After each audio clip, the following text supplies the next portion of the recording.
والسلام عليكم. تاني يوم في تونس، في ناس تقول ان تونس تبي فتوحات اسلاميه جديده. انا بنعطيك اللي شفته بعيني. اليوم ناشط الجو مليح، راقد كويس. وهذا محل نادي الترجي، واحد من اشهر الجمعيات في تونس. صورته لكم وانا في طريقي ماشي لصلاه الجمعه. طبعا انا مشيت لصلاه الجمعه بكري شويه، مشيت قبل ساعه وربع من الصلاه. وقبل ساعه وربع من الصلاه زي ما تشوفوا الجامع فيه عدد لا باس به، ناس محافظه على صلاتها جايه قبل الوقت. وشفت فيه جميع الفئات العمريه، حتى الشباب اللي يتساهلوا عليهم ويقولوا ان هم ما يصلوش، اقسم بالله شفت عدد لا باس به. كلمت اللي بنقولهم والله ما في واحد وصاني ان نقولهم، ولكن اقسم بالله يقول لك تونس تبي فتح اسلامي، تونس تبي والله العظيم بجميع فئات الشعب. شفت شباب كذا، هو صح هذا المفروض اللي يكون وان هي دوله اسلاميه وكذا، ولكن تشويه السمعه للدوله ان بلاد فاسده وبلاد خاربه. اقسم بالله شفت فيها حاجات. ناس تصل الجامع، في جامع اللي صليت فيه كانت زحمه اكثر حتى من جوامع في الكيانات الثانيه. ف اي حد يبي ياخذ معلومه على اي حاجه يجي يشوف بعينه، ما يسمعش من الناس. ما عنديش ولا مصلحه في اني نزكي تونس، ولا مقيم فيها، ولا عندي فيها شغل، ولا عندي فيها ولا ربع مصلحه. شهاده لله شفتها بعيني، حبيت ننقلها زي ما الناس تنقل في صوره.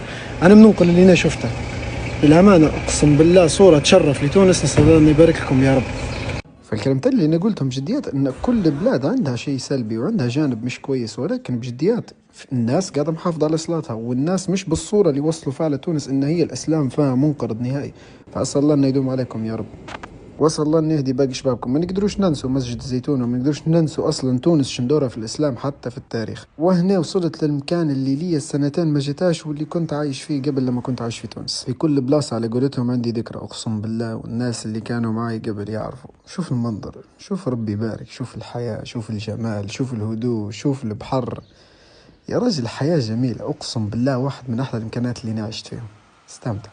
امس كنا في المكان هو اللي تشوفوا فيه قدامكم، اللي نصور لكم فيه من الجهه الثانيه، اللي هو سيدي بوسعيد اللي امس درنا فيه الفيديو. يا اخي شوف الهدوء، استمتع لي ربي يبارك. شوف الجو، شوف الحياه بالله. سحر المنطقه، سحر سحر سحر والله. لكن اسمعوا، خلينا نكونوا واضحين، والله السحر اللي في تونس ما اكلتها، نشهد بالله لما اكلتها يا اخوي. شوف بالله لك، شوف لي كعبة الملاوية يا استمتع لي. بنبدا ندير في جوك خويا ايوب، سامحني، لكن انا انسان نتعب مع ماكلة تونس.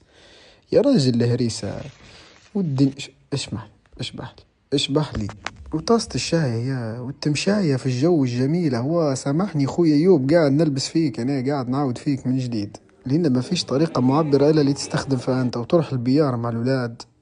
وهنا خلاص ما شفا، خشيت خطيت الفندق متاعي. الفندق كان غريب وجميل في نفس الوقت، ما عرفتش روحي وين ماشي، وين خاش، وين طالع، ما فهمتش ولا حاجة. ولكن نشهد بالله لا جميل. اشبع. انا احلى لحظة عندي في اليوم كله، مع ان اليوم كله جميل وفي هلبة تفاصيل، لكن احلى لحظة فيه لما نوصل نبدأ نصور لكم في الحاجة هي. وهذا وبس، بمشيئة الله نتلاقوا غدوة. صباح على خير.